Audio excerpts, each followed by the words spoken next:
254. Itu aku kan, Dik. Ulang Rivena lirih. Bola bata beriris hazelnya serupa kaca retak ketika berkaca-kaca. Ada yang coba perempuan mungil itu coba sampaikan melalui tatapan dalamnya. Sesuatu yang tidak Diki harap menjadi penyambutan kedatangannya pasca memberi chip. Jangan terlalu percaya diri, ini namaku dan Naira, jawab Diki tajam. Nah, untuk Naira dan untuk dirinya. Ya, Diki memang tengah merangkai dusta, yang coba dia buat beberapa detik setelah perempuan yang membuatnya mentato permanen inisial nanya kini sudah tampak bahagia. Seperti kamu yang mendepakku demi Devari yang lebih berkuasa dariku, aku juga sudah mendepakmu demi perempuan yang lebih baik darimu. Kamu bohong, koreksi Rivena tangguh berdiri bak karang yang tak henti dihantam ombak. Jikalau ombak besar tak mempan membuat karang itu luruh menjadi butiran menyedihkan, maka Diki siap mengguncang kekuatan dengan topan yang besar. Percayai apapun yang ingin kamu percayai, karena kenyataannya aku memang kemari bukan untuk bernostalgia, desis Diki tajam. Kamu berubah, lirih Rivena merenung. Apa kamu menjadi gundik lelaki itu? Diki menggigit bibir bagian dalamnya dalam upaya menahan dirinya agar tak meledak. Naira pulang berkomentar kalau mulutnya ini titisan cabai paling pedas sedunia jika sedang tidak suka terhadap sesuatu. Dan kebencian dirinya pada Rivena jelas melebihi kadar bencinya terhadap sesuatu. Dia sangat-sangat benci perempuan ini. Devari menjagaku, dia tidak pernah memperlakukan seburuk itu, jawab Rivena terluka. Dia tidak menyangka lelaki yang sempat merajam hatinya di masa lalu kini berubah sedingin ini. Oh ya, lelaki itu pasti memberimu banyak harta sampai bisa mengurungmu di sebelahnya, tambah Diki makin menjadi-jadi. Apa yang kamu berikan sebagai imbalan selain tubuhmu? Otak brilianmu. Terakhir ku ingat kamu sama sekali tidak bahasa Inggris. Plak, apa rasanya perih menerima tamparan dari seseorang yang pernah kamu harapkan berdiri di atas altar mengucap janji. Ya, Diki merasa hatinya hancur menjadi kepingan kecil-kecil hanya karena tamparan kecil yang bahkan tidak berarti apapun. Dalam dunia hitam perkumpulan mafia, Diki seringkali mendengar petua untuk tak terlalu terbuai oleh satu perempuan. Perempuan yang membawa hatimu kemana-mana berisiko melukaimu lebih kuat dibanding hantaman musuh terkuat. Alasan Rivena menamparkanlah yang membuat Diki terluka sampai ke tulang. Perempuan rubah ini membela Devari dan rela menamparkan lelaki yang siap sedia memeluknya 7 tahun yang lalu saat keluarganya Rivena memperlakukannya tak layak. Apa ini balas budimu padaku? Diki tidak berniat menagih, dia cuma mengatakan hal yang ada di otaknya agar tak terlihat menyedihkan. Kamu ternyata tidak berubah, waktu tidak berhasil membuat lelaki keras kepala sepertimu yang selalu menghakimi orang sadar diri. Desis Rivena dengan gigi berdum melatuk sebelum beranjak meninggalkan Diki mencerna semua rasa sakitnya sendirian di bilik kamar mandi. Hai Dik, kenapa lama sekali? Apa ada sesuatu yang membuatmu lama di belakang? Seperti sembelit, misalnya, kiki Naira saat Diki muncul di hadapannya. Ia bermaksud menggoda sahabatnya. Diki berdeham. Tidak memedulikan perkataan tak sopan Naira di meja makan. Gadis itu memang amodal, tidak perlu diingatkan lagi. Yang Diki khawatirkan malah kondisi Rivena yang kini mengumbar senyum menimpali bahasa alien Naira. Oh ya, ada kabar baik, Rivena punya hotel bagus di sekitaran sini dan dia mau menampung kita, itu berita bagus kan? Seperti rencana kita di awal, kita akan langsung terbang setelah urusan kita di sini selesai, timpal Diki dingin. Makanan khas Indonesia yang tersaji seolah lukisan yang memang cuma pantas dilihat tanpa dinikmati. Tidak perlu khawatir makanan bagiannya akan terbuang sia-sia, Diki yakin sekali Naira si rakus pengidap anoreksia ini akan menghabiskannya.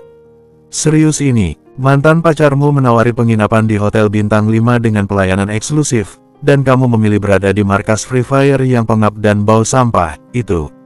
Aku akan dengan senang hati mengatakan komentarmu ini pada Bimo Abimana. Timpal Diki tenang. Naira menjatuhkan sendok begitu saja ke piringnya. Rivena sampai berjengit. Kamu akan diusir dan itu adalah surga dunia di mana tidak ada perempuan tolol yang selalu menghabiskan jatah wineku, tambah Diki mendengus kencang. Aku punya banyak wine, seru Rivena menatap Naira antusias. Kita bisa meminumnya di balkon berdua, girl time. Omo, benarkah? Aku akan senang hati menerimanya, pekik Naira girang.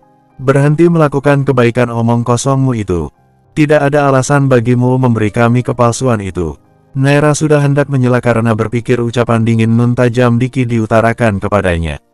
Namun tatkala matanya naik dan bersibobrok dengan mata Hazel Ravena, dia langsung menyenggol bahu sang sahabat memperingatinya. Aku hanya senang punya teman dari negara yang sama, kata Ravena membela diri. Lagi pula, Naira juga tidak keberatan menerima kebaikan tulusku. Kalau begitu, bertahanlah lebih lama di sini sendirian. Aku akan tetap pada rencana awal, pungkas Diki melirik Naira. Sama sekali tidak mengindahkan kehadiran Ravena yang menjadi aktor di panggung ini. Maka pulanglah, timpal Naira enteng. Diki menggeram, kamu datang bersamaku, begitupun ketika kembali. Jangan coba-coba melawanku. Tadi katamu aku boleh tinggal di sini lebih lama. Aku hanya menggertak, apa kamu tolol untuk menyadarinya? Bentak Diki hampir tidak bisa menahan diri. Ravena langsung murung. Penjelasan Naira mengenai persahabatan mereka yang erat sedikit demi sedikit memantik rasa bersalah dalam sanubarinya. Ravena berdeham, pulanglah, Naira. Aku janji ketika takdir mempertemukan kita, aku akan lebih memperlakukanmu selayaknya teman. Tidak bisa, kadang-kadang pria dominan seperti manusia bebal ini mesti diajari tidak mengatur hidup orang lain. Kamu dengar, Dick, aku tidak perlu diatur, kamu bukan siapa-siapaku. Ravena memijit hidung mancungnya, ini lebih rumit dari praduganya. Oke, bentak Diki mengejutkan mereka semua. Kamu boleh menginap di sini, tapi hanya 1 hari dan besok siang aku tidak menerima penolakan. Kalau perlu aku akan membiusmu dan melipat tubuhmu ke dalam koper dan kubawa ke pesawat. Naira melabuhkan kecupan singkat di pipi Diki. Terima kasih, my brother. Aku bukan saudaramu, koreksi Diki mendengus. Ravena menyendok soto daging di mangkuknya. Menyuapkannya ke mulut, Ravena coba tak penasaran dengan pertengkaran apalagi yang kini ada di layar televisi tak berkabel antara aktor Diki dan aktris Naira. Tidak ada gunanya menyesali keadaan, Ravena paling paham soal masa lalu yang tak dapat dijangkau apalagi diubah. Diki sudah bahagia, seharusnya fakta itu membuatnya senang, kan? Bersambung, 255. Untuk kesuksesanku membobol brankas Adiluhung Wiratmaja. Teriak Naira membenturkan gelas berkaki tingginya pada gelas Diki dan Ravena. Benturan terjadi menumpahkan beberapa percikan cairan berwarna putih. Naira menjadi orang pertama yang menenggak minuman pekat itu. Oh astaga, ini enak sekali, rang Naira memikik kesenangan. Ravena terkekeh, kali ini gilirannya menenggak gelas bagiannya. Ini wine koleksi Devari, dia selalu murah hati pada semua orang.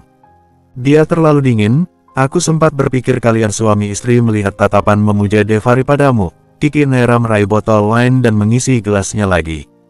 1 gelas, teguk, satunya lagi, teguk. Di penghabisan terakhir, Diki cepat bertindak. Aku ingin minum lagi, seru Naira menyeringai kekanakan. Ayo sayangku, tuangi aku dengan cairan surga ini lagi. Kamu sudah mabuk? Polak Diki memilih menghabiskan sisa wine di botol ketiga mereka di gelas milik Ravena. Ravena mendongak dengan mimik bingung. Minum, kata Diki tegas menatap mata Ravena sekilas. Karena Diki yang meminta, Ravena teguk cairan pahit itu beberapa kali tegukan dengan amat anggun dan hati-hati. Terima kasih, aku ingin minum sialan kenapa malah menghabiskannya, lirih Naira menjambaki rambut hitam legamnya. Karena mau mengadakan pertemuan resmi dengan sang tuan yang memperkerjakannya, Naira terpaksa mengecat warna rambutnya jadi hitam lagi. Serupa warna asli rambutnya. Di mana kamarnya? Tanya Diki. Di sebelah sana, ayo aku antar. Tawar Ravena. Sementara Diki mengayang tubuh Naira yang sudah lunglai, Ravena berjalan di depan memandu langkah. Naira langsung bergumul serupa ulat bulu disiram air panas tatkala tubuhnya menyentuh lembutnya spray. Seharusnya Ravena segera pamit undur diri. Seharusnya Ravena tidak berdiri di sebelah Diki dan memandangnya dengan perasaan kerinduan. Dan dia menyalahkan tingkah Diki yang juga tampak diam memandangnya dengan pandangan serupa. Mau menemaniku menghabiskan wine? Tanya Ravena dengan pandangan memohon. Beberapa botol yang mereka habiskan hanya beberapa gelas mereka cecap, pelakunya sudah sangat jelas. Yang pertama kali tepar dengan rambut acak-acakan adalah pelakunya. Tolong bila iya, gumam Ravena berdoa dalam benaknya. Sure, jawab Diki tanpa keraguan sama sekali. Lagi-lagi Ravena kembali memimpin langkah dengan Diki mengikuti langkah perempuan anggun itu dengan langkah tegas. Tidak ada keraguan sama sekali dirinya menyetujui acara minum-minum berbalut nostalgia ini. Maaf tadi aku menamparmu. Orang bilang, seseorang yang cerdas selalu meminta maaf jika hendak menginginkan sesuatu. Kring, kring, Kring. Fuck that damn alarm. Bunyi keras dedem alarm merasuk dalam mimpi semraut. Bukannya menariknya dari mimpi mengerikan itu, suara memekikan itu malah serupa palu godam yang terjatuh dari langit dan menghantam kepala Naira. Naira bangun hanya untuk melempar alarm itu ke pojok ruangan. Pusing yang menderu, membebat kepalanya, malah membuatnya luruh lagi ke dalam lautan spray. Sadar begini, dia malah merasa perutnya bergejolak. Hangover, dia tahu bakalan begini semenjak menenggak wine mahal Rivena seolah dirinya pengemis kelaparan yang sudah 3 hari tidak makan. Diki, di mana lelaki itu? Naira butuh lelaki itu untuk membawakannya aspirin. Diki, panggil Naira lirih. Suara seraknya Maria bertahan sebagai efek tenggorokannya tak berfungsi dalam kurun waktu yang lama. Jendela yang ditutup tirai sebagian menyorotkan cahaya mentari yang menyilaukan. Pasti sudah siang. Now it's on to the sequel. About me and my friend. Both our parents were evil. So we both made a bet. Garis miring. Suara coba Grey mengalun rendah mengalunkan The Story, yang lupa kapan kiranya Naira menyetelnya jadi sering telepon. Menggulingkan badan menuju nakas, Naira raih ponselnya dan langsung menggulir logo terima panggilan tanpa melihat siapa yang menelepon. Nomor baru, dia tidak mungkin hafal satu-satu nomor kliennya, kan? Halo, sapa Naira berusaha mengatur suaranya agar tak kentara baru bangun tidur. Tangan kirinya yang bebas dari ponsel dia gunakan menekan perut agar gejolak yang terjadi di sana bisa dia redam barang sejenak. Please, perut bertahanlah, jangan muntah. Ada pekerjaan untukmu, kata suara bariton di seberang. Naira menggaruk rambutnya yang 11-12 dengan rambut orang gila. Hair, semoga otaknya yang sedang korslet karena pengaruh alkohol bisa mencerna semua perintah dengan baik dan benar. Di tempat lain, Diki menatap wajah mungil yang terlelap di sampingnya. Rasa hangat yang dia rasakan di punggungnya tepat sebuah tangan melingkar sudah jelas mengatakan kalau semalam memang bukan mimpi. Wine sialan. Diki menyibak selimut dengan kasar dan memunguti pakaiannya yang tercecar di sekitaran ranjang. Celana jeans di atas sofa, kemeja di sandaran ranjang dan celana dalam di kolong ranjang. Celana dalamnya itu bergabung dengan bra hitam Brenda yang membuatnya mendengus samar. Stupid, dia kembali mengulang nostalgia atas nikmatnya bercinta bersama perempuan yang selalu ada di mimpi buruknya. Mau kemana? Diki menoleh sedikit. Apa hal itu patut kamu tanyakan setelah semalam menggodaku? Mereka sama-sama dipengaruhi alkohol sialan dan perkataan Diki sebenarnya hanya bentuk kemarahannya karena tidak dapat mengontrol emosi. Kalau Rivena masih mengenalnya, seharusnya perempuan itu tidak akan kesal. Kamu jelas punya kendali diri yang lebih besar terhadap diri kamu sendiri. Kamu tidak malu menyalahkan semua masalah pada perempuan lemah seperti aku. Balas Rivena tajam. Kamu tahu? Padamu aku tidak punya kendali apapun terhadap tubuhku, timpal Diki sebelum pergi meninggalkan Rivena yang berkaca-kaca di atas ranjangnya. Saat makan siang, Diki masih berusaha mencerna kejadian panas yang dilaluinya bersama Rivena semalam, sampai-sampai tidak mendengar Naira yang tengah berceloteh. Aku mendapatkan pekerjaan di sini, lokasinya sangat dekat. Kamu boleh pergi duluan ke Indonesia. Karena dilihatnya Diki hanya diam mengaduk-aduk sarapan kepepet makan siangnya, maka Naira kembali menambahkan. Aku diminta mencuri lukisan berharga fantastis milik seniman di daerah Changi Bay, lokasinya tidak terlalu jauh dari sini.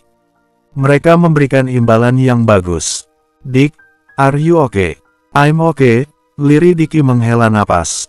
Kenapa sih? Tidak apa-apa, gumam Diki pelan. Mengenai dirinya dan Rivena yang terlibat satu malam panas, sebaiknya dia simpan rapat-rapat. Naira terlalu bocor untuk dia limpahkan cerita pribadi. Dan sekarang pun sebenarnya Diki tengah kalut, karena semua inci tubuh manis Rivena berusaha mengacaukan saraf-saraf di otaknya. Dia ingat bagaimana bibir mungil itu mengecupi bulu dadanya, turun ke perut dan... Sit, hei, kamu kenapa sih? Seru Naira mendengus kencang. Aku akan bertahan di Singapura dan pulang bersamamu, ungkap Diki tiba-tiba. Mengejutkan Naira yang kini tersedak. Kamu tidak bertahan lama di sini karena Rivena, kan? Kini giliran Diki yang tersedak kopi. Aku tidak bodoh melihat bekas keunguan di leher putih Rivena, kalian terlalu kentara. Bersambung, 256. Changi Bay, sebuah tempat indah di sebelah timur Singapura itu pastinya sial ketika kaki Naira menjejak di sana. Rasanya malah membuat laut bau busuk jika membasuh semua dosa Naira di Changi Beach Park, sebuah pantai di Changi Bay yang terkenal dengan keindahannya. Dosa-dosa Naira ibarat buih di lautan, sudah tak terhitung banyaknya. Membikin malaikat pencatat dosa angkat tangan karena stok bukunya habis. Membunuh dalam kamus Naira sudah mirip bintik Freaklesnya Bimo Abimana yang punya gen Inggris. Kulot selutut dengan atasan ruffle top bersama kacamata dan sling bag Prada, adalah perpaduan yang apa membuat Naira mirip turis yang datang untuk membidik setiap sisi distrik indah ini. Mustahil baginya berpenampilan seperti yang dia inginkan, gaun ketat berdada rendah dengan rambut warna-warni, kalau tidak mau dicurigai mucikari di siang bolong begini. Lagi pula tempat tujuannya pun adalah tempat high class yang hanya didatangi oleh orang-orang berpendidikan yang mengerti seni. Lukisan ini menakjubkan, bukan? Naira menurunkan sedikit kacamata, senyum andalannya coba dia keluarkan. Lelaki yang tadi menyapanya lumayan juga. Dengan jaulen yang teramat seksi, rasa-rasanya Naira bisa meleleh hanya dengan menyentuhnya. Ini sangat berestetika. Kiki Naira mencoba memerankan gadis independen berotak atraktif. Tapi seriously, estetika, oh stupid, Naira, apa tidak ada kata lainnya lagi? Semua lukisan di sini tentu saja berestetika makanya dipamerkan. Aku berniat membelinya, kata lelaki itu lagi. Naira berdeham keras, aku akan melihat-lihat lukisan lainnya. Sebelum lelaki itu muntah-muntah karena mendengar istilah aneh dari mulut Naira, lebih baik dia mundur pelan-pelan. Tidak ada gunanya memerankan sosok yang bukan dirinya, lagi pula Naira juga tidak pintar dalam hal seni. Dia awam dalam segala hal dan ia rasa inilah kelebihannya. Tidak semua perempuan berpendidikan yang sering terpotret di majalah pendidikan bisa membunuh orang dalam sekali tarikan pelatuk, kan? Kami menyebutnya The Dream House, sebuah rumah yang menjanjikan masa depan meskipun tanpa keluarga yang utuh. Mungkin kita seringkali merasa bahwa pulang menjadi hal aneh saat orang yang kita harapkan tidak ada di sana, broken home misalnya. Tapi pelukis-lukisan ini berhasil membuat kesendirian jadi menakjubkan.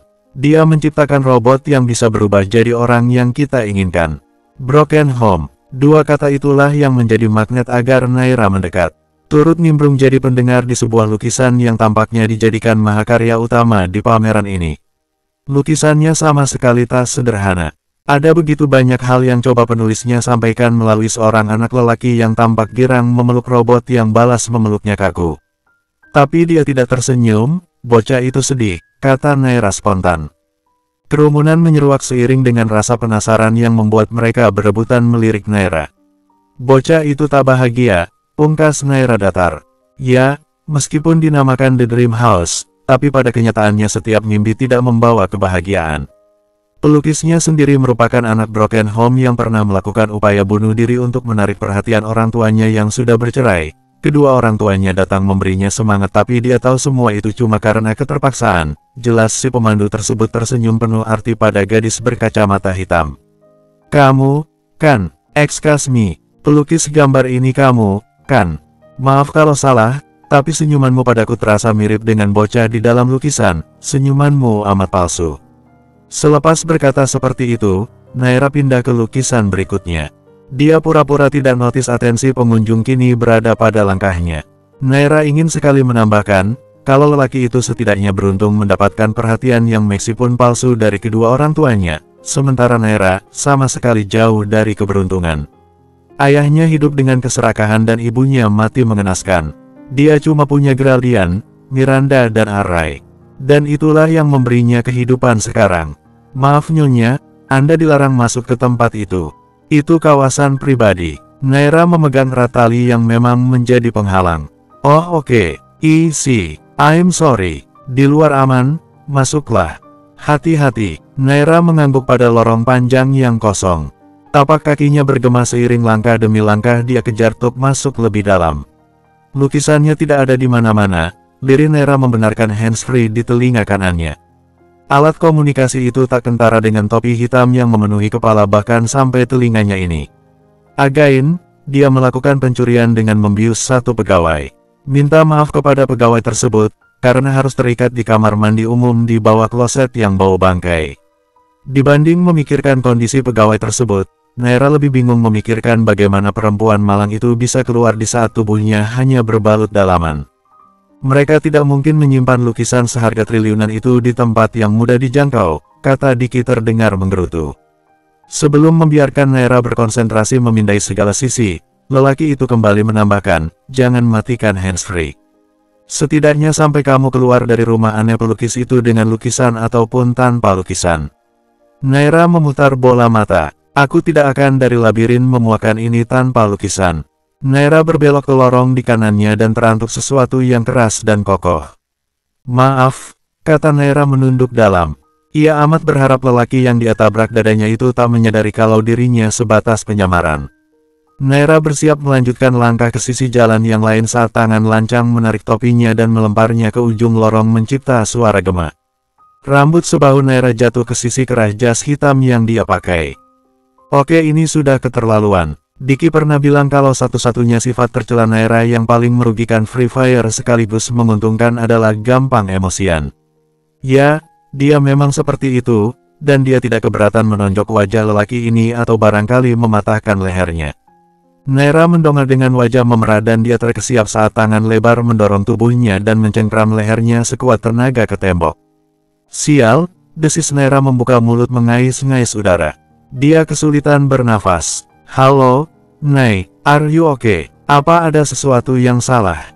Saking dekatnya lelaki yang mencengkram leher Naira tersebut ke tubuhnya, suara panik dari handsfree jadi terdengar jelas. Mencopot alat komunikasi berwarna hitam di lubang telinga Naira, dengan begitu saja dilemparnya benda tersebut dan menginjaknya sekuat tenaga. Masih ingat padaku, Nona berambut pink? Oh, atau sekarang Nona berambut hitam? Lepaskan. Terakhir kita bertemu, kamu menembakkan pelurumu di kakiku, bagaimana kalau aku buat setimpal? Peluru yang sama di kakimu, sial, lepaskan aku. Teriak Naira tercekat, pipa tenggorokannya disumbat oleh cengkeraman mematikan. Kepalanya sudah berontak meminta ototnya menghentikan hal itu.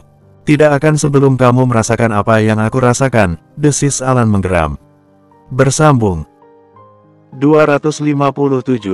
Naira batuk darah dan itu berasal dari peluru yang bersarang di antara perut dan pinggulnya.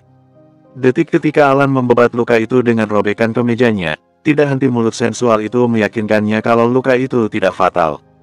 Kamu akan bertahan sampai aku membawamu ke rumah sakit, racau Alan panik membopong tubuh Naira ala bridal style. Kepala Naira terantuk tembok dan sepertinya lelaki sialan yang aneh ini tidak berusaha membenahi posisi gendongannya.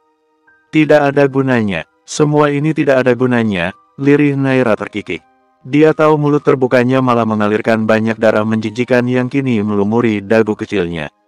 Darah itu kini bersarang di lipatan lehernya, amat tak nyaman tapi lebih tak nyaman di perutnya yang dibebat ke meja Alan. Di sana panas. Apa maksudmu tidak ada gunanya? Desis Alan mengatakan sesuatu sembari menyentuh handsfree di telinga kanannya. Curang, lirih Naira berdecih. Kamu menghancurkan satu-satunya alat komunikasiku sementara milikmu masih utuh. Sebaiknya simpan semua kata-kata anehmu untuk nanti. Aku tidak punya waktu untuk bercanda, timpal Alan tajam. Alan berbicara lagi pada seseorang di seberang sana. Lelaki itu meminta lokasi penjemputan. Pandangan Naira sudah kabur, dia tidak mau pingsan tapi segalanya mulai menggelap seutuhnya. Sebelum mulutnya juga kehilangan kendali serupa matanya, Naira coba utarakan sesuatu yang sedari tadi dia tahan-tahan. Kenapa? Katanya mau membalaskan peluru yang dulu aku tembakkan di kakimu, tapi kenapa sekarang malah menyelamatkanku? Lalu semuanya gelap, tak bersisa. Naira tidak punya kendali apapun lagi terhadap tubuhnya. Kegelapan membawanya pergi. Alan mengguncang pelan tubuh itu. Sialan, umpatnya ketika tak mendapat sedikit pun respons. Alan berbicara pada temannya melalui handsfree. Oh ayolah, sialan, cepat bawa mobil sialanmu itu kemari. Aku menunggu di tempat pembuangan kotoran menjijikan. Bagaimana dengan lukisannya? Tanya suara di seberang. Persetan dengan lukisannya, bentak Alan tak sabaran. Alan tahu risiko besar apa yang akan dia hadapi beberapa jam mendatang di mana harusnya membawa lukisan yang diminta klien tapi yang dia bawa malah perempuan sekarat yang berlumur darah. Tapi sialnya, meskipun resiko berat itu menghantuinya, Alan sama sekali tak menyesal memilih menyelamatkan perempuan ini dibanding lukisan yang entah di mana. Pertemuan mereka di rumah ala labirin sang pelukis terkenal dimulai semenjak dia berbelok menuju lorong hendak menuju kamar utama tempat lukisan disimpan. Ada tubuh kecil setinggi bahu menabraknya tak sengaja. Penyamaran yang dia lakukan, memaksa Alan jadi tak peduli dengan segala macam kebetulan. Dia sudah hendak pergi tatkala dagu kecil dengan bentuk bibir yang amat dia hafal karena sudah dia cicipi membuatnya terpaku sejenak. Alan butuh penjelasan. Dia butuh bukti kuat untuk meyakinkan otaknya kalau ini bukan semata bentuk halusinasi karena terlalu lama memikirkan Anggi, wanita seksi yang jago berciuman namun amat dia benci di waktu yang bersamaan karena membuat kakinya pincang sementara. Dibukanya topi itu, Alan merasa buah durian baru saja jatuh dan menghantam wajahnya. Tubuhnya membeku seperti disiram air dingin bersuhu 0 derajat. Sial, semesta mempermainkannya lagi, kali ini dengan mempertemukannya di misi yang lain. Merasa emosi membuatnya serupa monster, dengan begitu saja Alan mampu mencengkeram leher mungil yang amat manis itu dan menghantamkannya ke tembok. Alan tidak tahu seberapa banyak omong kosong yang dia berikan sebelum hasratnya menggelegak dan dia kembali jadi manusia primitif yang tidak bisa menahan gairah. Alan, lirih Anggi terengah membuka mulutnya menerima sesapan panas dari bibir Alan. Lalu sebelum kegilaan itu berlanjut, derap langkah tiba-tiba terdengar memacu adrenalin mereka. Alan dan Anggi saling melepaskan diri lantas bahu-membahu menumpas para penjaga rumah ini. Entah ini berkat keintiman yang sudah mereka lalui sampai membuat mereka jadi berteman begini, atau insting melindungi yang kini menggelegak. Yang terakhir Alan ingat, dia kehabisan peluru dan tidak ada waktu mengisi revolvernya. Puluhan penjaga yang datang membuatnya refleks menggenggam erat jemari Anggi dan membawanya berlarian masuk dari pintu ke pintu. Saat dirinya sudah memanjat ke atap dan mengulurkan tangan untuk Anggi jabat, disitulah peluru berhasil masuk ke bahu Anggi dan meningkatkan darah ke sisi rahangnya. Di waktu yang sama, di tempat lain, Miranda tengah menatap khawatir suaminya yang tampak resah dalam tidurnya. "Geraldian," seru Miranda khawatir. Tubuh sang suami yang baru terlelap mengusik lelapnya. Geraldian tidak berhenti diam di dalam tidurnya. Terus berganti posisi tidur, dan puncaknya terengah seperti kesulitan bernapas. "Geral, bangun, astaga!" seru Geraldian bernapas cepat memburu. Kian membuat Miranda mengernyit bingung. "Kamu kenapa sih?" tanya Miranda mengusap bintik-bintik keringat di dahi sang suami yang sudah mirip rintik hujan di jendela yang biasa ia pandangi ketika hujan dan sendirian di rumah megah mereka. "Aku bermimpi buruk," jawab Geraldian lirih. Miranda menyelimuti tubuh suaminya dengan kasih sayang tercurah melalui bola matanya. "Tenang, itu cuma bunga tidur." "Aku tahu," timpal Geraldian menyandarkan kepalanya yang mendadak pening di bahu ringkih istrinya. Miranda memangkas pendek rambutnya jadi sebahu. Geraldian jadi lebih mudah menemukan ujung rambut halus itu dan memutar-mutarnya serupa mainan. Geraldian cuma ingin melakukan suatu hal yang bisa menenangkan pikirannya. "Jam berapa sekarang?" Miranda menyipit ke jam dinding di depan pintu. "Jam 11 malam. Berarti aku baru 20 menitan tidur." Rang Geraldian melepas pelukan dan merebahkan kepalanya di bantal. Kedua lengannya dia taruh di bawah kepala sebagai penopang. Miranda yang kini menguap menjadikan dada Geraldian sebagai bantal. Kedua tangannya mengusap perutnya yang buncit. "Kamu capek, Geral? Makanya mimpi buruk?" "Ya, aku memang sangat capek. Saking capeknya aku jadi lupa menanyakan kondisimu. Bagaimana hari ini? Apa my little girl berulah?" "Dia menakjubkan, tadi sore dia memberiku tendangan," jawab Miranda terkekeh. Geraldian amat rindu suara hangat ini serta bayi kecil cantiknya yang masih meringkuk aman di rahim. Direngkuhnya tubuh Miranda, dalam sekali sentakan dibawanya tubuh Miranda agar merebah bersamanya di ranjang. Berbaring sambil berpelukan dengan kepala di bantal yang sama. Elusan di perut kini digantikan tangan lebar yang amat Miranda rindukan. "Aku lupa mengatakan sesuatu, aku Geraldian." "Apa itu?" "Aku merindukanmu. Aku bisa mati kalau berjauhan darimu dalam kurun waktu yang lama." Miranda terkekeh di ketiak sang suami. "Kamu hanya pergi 3 hari, astaga. Dan itu seakan sahabat, percayalah." Miranda diam mendengarkan helaan napas di sebelahnya. Rasanya nyaman mendengar suara detak jantung Geraldian dan turut merasakan kehangatan jemarinya di perut yang kini sudah mulai menghalangi Miranda ketika menggunting kuku kaki. "Mimpi apa tadi?" "Aku bermimpi Naira pergi," jawab Geraldian pelan. Lelaki itu menarik rahang istrinya dan menancapkan kecupan basah di dahinya. "Tapi seperti katamu tadi, mimpi itu cuma bunga tidur. Tidak ada yang mesti aku khawatirkan." "Ya, Naira pasti baik-baik saja." Bersambung 258. Sengatan kecil di punggung tangannya menyentak kesadarannya dari lelap tak berujung. Naira meringis tertahan dan mengangkat tangan kirinya yang ternyata dibebat perban. Ada jarum kecil yang menusuk di sana, tersambung dengan selang yang memberi tubuhnya nutrisi. Dan yang paling parah, di hidungnya ada selang yang menyemburkan oksigen.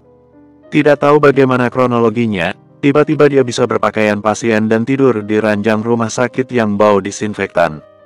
Oh shit, desis Naira melirik sofa di samping ranjangnya dengan mata melotot horor.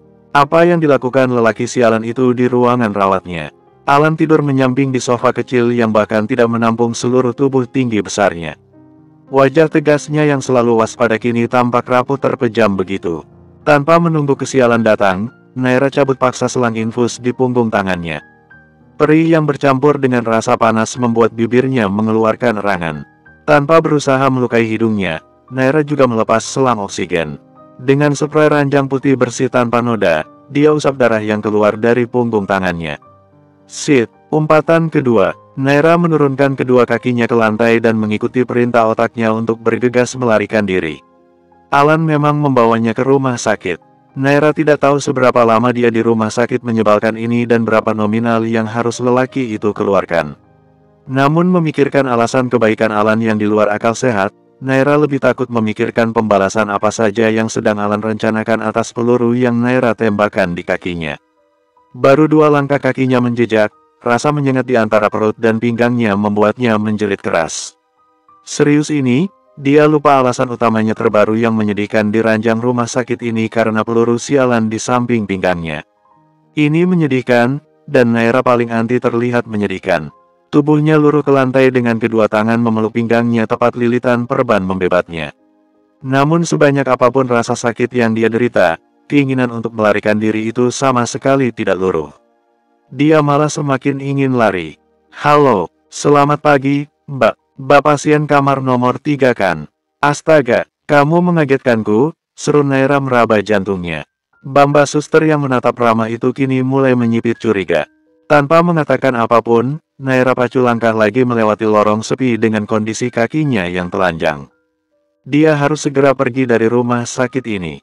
Pertama-tama, Naira bisa pergi naik bus atau kendaraan umum lainnya dan pergi ke kotak telepon. Dia harus mengabari Diki kondisinya. Lelaki itu pasti uring-uringan menunggunya. Naira menengok ke belakang, tidak ada siapapun.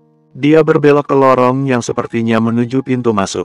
Rasa sakit yang menyengat menjadi hal yang sulit dia tahan. Dia mesti berhenti dulu sebelum kesakitan itu berubah jadi monster kejam yang membuat otaknya tak sadar.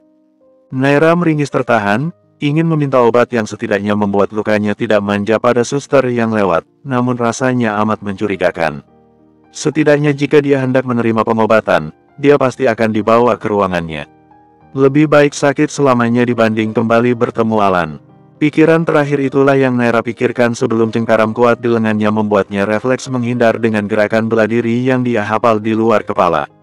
Tapi orang bodoh sekalipun tahu, tenaganya yang tak seberapa jelas tak bisa dibandingkan dengan tenaga Alan.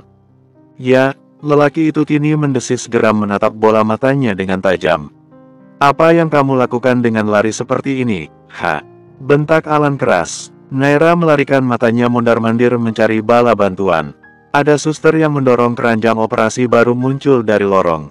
Suster! Teriak Naira lemas. Bibirnya gemetaran bukan karena takut menghadapi monster sebesar babon yang kini menggeram seolah hendak meremukkan tubuhnya. Gemetar ini karena rasa sakit yang terus datang dan tak membiarkan Naira bernapas lega. Sus! Lalu semuanya mengabur. Dia kembali jatuh pada pelukan hangat di dada lebar yang entah kenapa terasa tak asing lagi. Naira benci menjadi lemah, dan ia sudah menunjukkan kelemahannya ini pada orang asing sebanyak 2 kali. Dan dia lebih benci lagi karena orang asing ini menyelamatkan hidupnya. Jahitan lukamu kembali terbuka karena kebodohanmu melarikan diri saat kondisimu lemah. Naira berhenti melihat tangannya yang kembali dialiri infus. Dia menatap Alan lemah dan tidak mau berkomentar lanjut. Lelaki itu duduk tegap di kursi, menyandar di pintu keluar dengan tenangnya. Seringaian Alan memaksa Naira menahan ringisan atas perihnya infus yang masuk ke dalam tubuhnya melalui jalur yang sudah dia rusak tadi sebelum melarikan diri. Kamu harus berterima kasih padaku, tambah Alan mencoba mengajak Naira bicara. Darahmu langka, aku harus pergi ke PMI yang letaknya 2 km dari rumah sakit ini untuk mendapatkan darah yang cocok. Naira mendengus lemah. Selain lelaki lemah yang kalah pertempuran dari seorang perempuan, ternyata kamu manusia pamrih juga ya. Terserah kamu mau memandangku seperti apa, timpal Alan tenang. Naira menahan diri agar tak melepas selang infus ini di tangannya dan menghajar lelaki itu lalu pergi melarikan diri. Tatapan yang diberikan Alan serta semua kebaikannya membuat otaknya berspekulatif kalau ini semua hanya awal balas dendam yang amat manis. Orang psikopat seringkali memberi permen dulu kepada anak kecil sebelum menguliti anak tersebut serupa daging sapi. Alan mungkin sudah menyiapkan bom yang hendak dia masukkan ke dalam mulutnya dan menghancurkan tubuhnya dalam sekali ledakan. Tapi itu semua cuma angan karena rasa lemas yang menderu membuatnya tak bisa berbuat apapun. 15 menit lagi suster akan datang membawakanmu makan, kamu sudah tidak sadar sejak 17 jam yang lalu. Apa maksudnya semua ini? Desis Naira bingung. Maksud bagaimana? Kita bermusuhan, jawab Naira lantang. Terakhir yang aku pikirkan, kamu akan membuang tubuhku di kandang buaya dan menikmati masa kematian itu dengan senyum bahagia. Lalu sekarang aku ada di rumah sakit dengan semua fasilitasnya yang baik. What the hell are you doing? Tidak seru membunuh orang yang tak sadarkan diri, kata Alan datar. Naira mencengkeram selang infus dan mencabutnya kasar. Dan karena sekarang aku sudah sadar, habisi aku sekarang juga. Sialan, apa yang kamu lakukan? Punggung tanganmu bisa terluka. Naira mengernyit bingung. Kamu mengkhawatirkanku. Serius ini, aku akan panggilkan dokter, ungkap Alan menarik kursi dari pintu dan berlari keluar mencari dokter. Serius ini lawakan apa sih? Gerutu Naira menatap tak percaya darah yang mengalir dari bekas infusnya. Menahan rasa sakit yang bersarang, Naira coba melangkah pelan-pelan meninggalkan ruangan itu. Dia tidak peduli jika percobaan keduanya ini akan memberi hasil yang serupa. Naira pikir, jika misalnya dia harus pingsan lagi, setidaknya dia pingsan di tempat yang jauh dari Alan. Bersambung, 259. Ranjang rumah sakit yang kosong dengan jejak darah menetas adalah hal yang paling Alan takutkan ketika dia sadar telah meninggalkan gadis itu sendirian. Ah sial, desisnya menggeram. Mungkin pasien ada di kamar mandi, kata perawat yang kebingungan menatap ranjang yang kosong dengan raut kemarahan Alan. Aku akan mencarinya sebentar, seru Alan membanting pintu dan pergi keluar. Perawat itu celingukan memastikan lelaki yang menyeretnya dari kamar pasien sebelah memang benar-benar nyata dan bukan halusinasinya. Bergidik, perempuan berpakaian serba putih itu keluar dan tak lupa menutup pintu. Dari yang hendak menutup, ditariknya kasar pintu tersebut lantas mendorong penumpang awal agar bergeser jauh dan memberinya sisa kursi. What the hell are you doing? Salak Naira menggeram. Perempuan itu mendobrak pintu penumpang di sebelahnya hendak melarikan diri. Namun Alan sudah lebih dulu meminta supir menjalankan mobil yang otomatis mengunci semua pintu.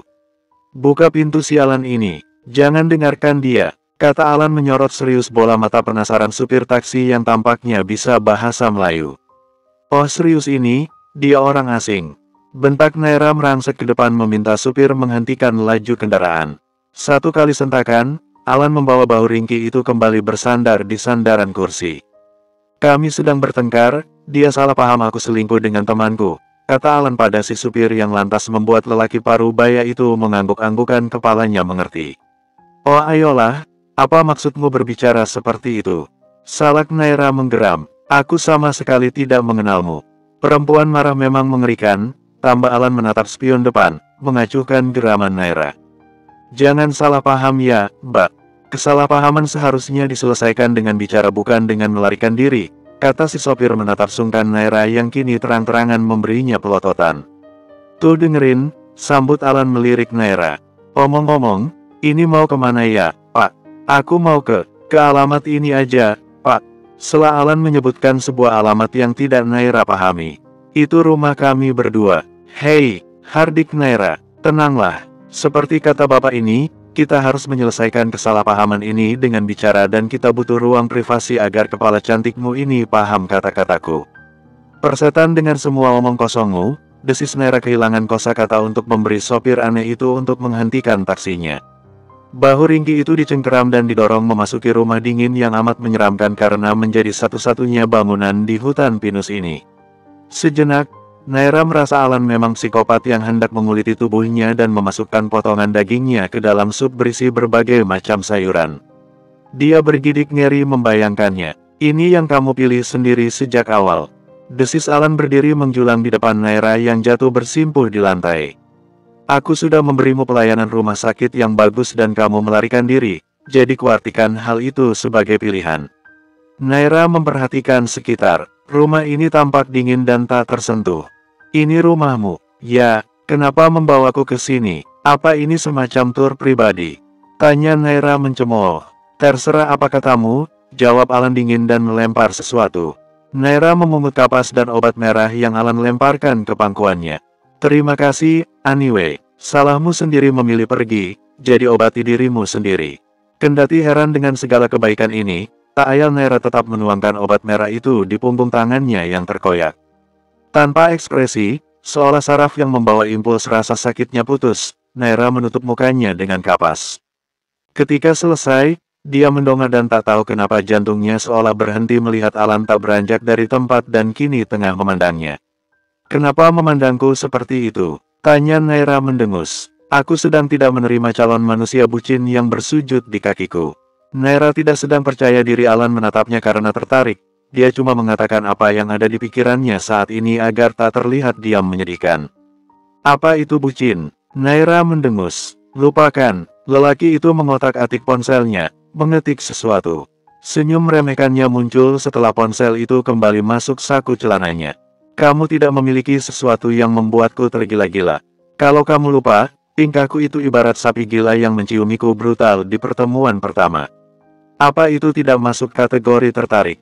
Naira menggerutu kesal. Aku hanya sedang bergairah dan kebetulan ada pelacur. Apa salahnya menyalurkan hasrat?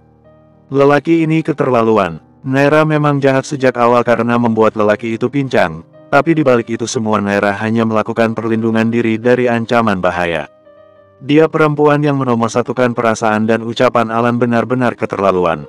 Persetan dengan ucapan sialanmu itu, desis Naira menggeram marah. Dia benci menjadi lemah, dan lebih benci lagi karena matanya memang tidak sinkron dengan pikirannya. Matanya langsung memanas dan dia bisa saja memberi pertunjukan gadis lemah kalau tidak pergi dari ruangan menguakan ini. Mau kemana? Desis Alan menghalangi jalan Naira. Satu jalan berisi bukit terjal, ada banyak lagi jalan yang bisa ditempuh. Naira bergeser dan kembali hendak melarikan diri. Namun lagi-lagi tubuh tinggi besar itu kembali menghadang. Aku sudah mengunci rumah ini kalau kamu lupa, kata Alan mendesis. Jangan buang-buang energi. Kamu tahu, kalaupun persentase kabur dari rumah neraka ini hanya 1%, aku akan tetap menghabiskan energi untuk mencarinya, balas Naira tegas. Jahitan lukamu belum sepenuhnya rapat, desis Alan. Apa pedulimu sialan? Teriak Naira emosi. Aku peduli, balas Alan balik teriak. Kalau kamu peduli, izinkan aku pergi. Tidak akan pernah. Apa sih maumu? Kamu akan terkejut mendengarnya. Naira menyipit geram. Apa maksud? Dirimu? Aku mau dirimu. Ini memang terdengar gila dan sulit dipercayai, tapi aku ingin melindungimu, ungkap Alan memotong ucapan Naira. Kamu gila? Desis Naira tertawa lantang. Kamu tidak waras. Detik berikutnya perempuan itu melotot tajam. Yes, iam, timpal Alan frustrasi. Kamu harus membenturkan kepala sialanmu itu ke tembok untuk menyadarkannya, timpal Naira sarkasme. Pertama Alan menghinanya pelacur dengan menyebutnya hanya penyaluran nafsu, lalu detik berikutnya lelaki ini mengaku peduli padanya. Ya, sepertinya aku perlu. Gila, lelaki ini sangat gila. Naira memandang penuh cemooh Alan dari atas ke bawah. Seperti kataku tadi, aku sedang tidak membutuhkan lelaki yang memeluk lututku meminta balasan kasih sayang. Oh ayolah, rasanya memuakkan membicarakan kasih sayang di saat perut melilit karena kelaparan. Seumur hidupnya sebagai seorang perempuan, cuma sekali dia memikirkan pernikahan dan itu hanya di pernikahan kakaknya. Diki malah berkomentar, kalau Naira itu jenis perempuan yang akan masuk ke jajaran calon perawan tua. Aku menyesal bilang ini, tapi aku bukan jenis manusia yang pantang menyerah. Bersambung, 260. Dia mungkin sedang membuat perang. Tutup mulutmu. Demi apapun tidak lucu mengatakan seperti itu di saat Naira bisa saja terluka, desis Alan memandang penuh kebencian Rivena yang duduk di hadapannya. Meja kayu berisi makanan khas Jepang membentengi dua manusia berbeda gender tersebut untuk tidak saling baku hantam. Pertama, kamu yang mengatakan sendiri kalau Naira tidak mungkin terluka begitu saja, dan yang kedua katamu dia sering membuat hal seperti ini sebagai lelucon. Dibanding mengomentari ucapanku, kenapa tidak berkaca terlebih dahulu? Sentak Rivena lebih tajam. Menurutnya sikap Diki tidak beralasan dengan marah-marah tidak jelas seperti ini. Khawatir boleh, tapi pengendalian emosi jelas mesti dilakukan agar tidak merembet kemana-mana. Sorry, gumam Diki mengangkat gelas berisi wine. Disesapnya cairan pekat itu dan merasakan setiap sel-sel di kepalanya kian ringan. Aku tidak tahu lagi harus mencarinya kemana. Melarikan diri pada wine adalah titik putus asa seorang Diki. Sudah dia jelajahi Changi Bay semalaman dan tidak menemukan titik terang. Usahanya sudah sampai di titik frustrasi harus mencari kemana. Dia kebingungan, khawatir dan marah pada dirinya sendiri. Kalimat terakhir yang diucapkan Naira jelas adalah petunjuk, dan Diki menyesal karena tidak berhasil menemukan titik terang dari petunjuk tersebut. Di seberang meja, Rivena yang bersila tidak tahu harus memberi kalimat penenang seperti apa lagi. Sudah dia katakan banyak hal omong kosong tentang positive thinking, namun sepertinya Diki berada pada fase menolak semua pikiran positif dan memilih pada ketidaksadaran dengan wine. Nanti kepalamu pusing. Rivena menahan botol yang sudah dimiringkan hendak mengisi gelas, dan Diki yang menjauhkan botolnya adalah hal yang sudah Naira perhitungkan. Begitu gelas berkaki tinggi tersebut sudah meluap oleh wine, diambilnya gelas tersebut dan dia tenggak. Volumenya cukup membuat Rivena langsung mengerang dengan mata menyipit karena pahit yang bersarang dan bertahan di lidahnya. Oh serius ini, dia harus menyetir, Rivena tidak boleh mabuk. Dan sekarang kepalamu yang akan pusing, cemooh Diki menyeringai. Tak apa, asal aku masih sadar. Aku harus menyetir. Diki mendengus kencang. Dibanding mencelakakan dirimu sendiri, kenapa tidak kamu panggil satu pelayan Devari? Aku dan Devari kemarin malam bertengkar. Rivena memberi informasi. Diki menyumpit sushi berisi potongan ikan salmon yang difilet. Bibirnya mendecap-decap merasakan tekstur kenyal lembut salmon yang bercampur dengan nori gurih. Ketidakacuhan Diki jelas menyakiti Rivena secara tidak langsung. Dia tahu urusan dirinya dan Devari bukanlah masalah Diki, terutama setelah lelaki itu dengan terang-terangan mengkhawatirkan perempuan lain. Tapi Rivena punya keyakinan, masalahnya dengan Devari jelas harus dibicarakan di meja ini sekarang juga karena berurusan dengan Diki. Apa ini semacam sesi curhat masalah percintaan? Devari tahu kita menghabiskan malam bersama. Oh sial, kenapa makanan ini rasanya sangat menjijikkan, bentak Diki mengejutkan Rivena. Sushi yang Rivena pesan di restoran bintang 5 ini hanya satu jenis. Diki melahapnya tanpa protes sedari tadi, seharusnya tidak ada keluhan. Kamu tahu apa yang dia katakan? Liri Rivena mencoba peruntungan kembali. Menatap wajah tegas yang dia rindukan tanpa balasan serupa. Diki menatapnya dengan penuh kebencian. Apa peduliku, desis lelaki itu menggeram. Dia bilang kebahagiaanku adalah kebahagiaannya. Romances bullshit, aku paling benci mendengar kalimat begitu, komentar Diki tajam. Rivena menghela nafas. Rasanya di tenggorokannya ada batu sebesar kepalan tangan yang menghalangi jalur oksigen masuk. Paru-parunya sesak, dan dia memintaku memilih. Stop it, pembicaraan ini membuatku muak. Aku memilih kamu, Dik, liri Rivena serupa bisikan. Bola mata berkaca, bibir gemetar dan pipi yang langsung lembab adalah titik frustasi Rivena mengharapkan balasan kerinduan. Orang bilang, cinta pertama teramat sulit dilupakan. Ya, orang itu benar, cinta Rivena kepada Diki adalah bukti. Momen kebersamaan dirinya dengan Diki, ciuman malu-malu dan pertama kali bercinta dengan amat menggebu selalu menghantui Rivena seperti mimpi buruk. Dia selalu terbangun setiap pagi dengan berurai air mata saat kasih sayang Devari membuatnya merasa mengkhianati cintanya kepada lelaki ini. Lelaki sialan yang malah mengkhawatirkan sahabatnya di saat Rivena terang-terangan mengatakan kerinduannya. Omong kosong, bentak Diki. Aku serius. Dan apa menurutmu aku akan percaya begitu saja?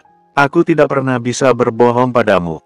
Tapi dengan segala kebaikan Devari, semua kasih sayangnya dan semua kekayaannya bukan tidak mungkin hatimu jadi pintar mengelabui.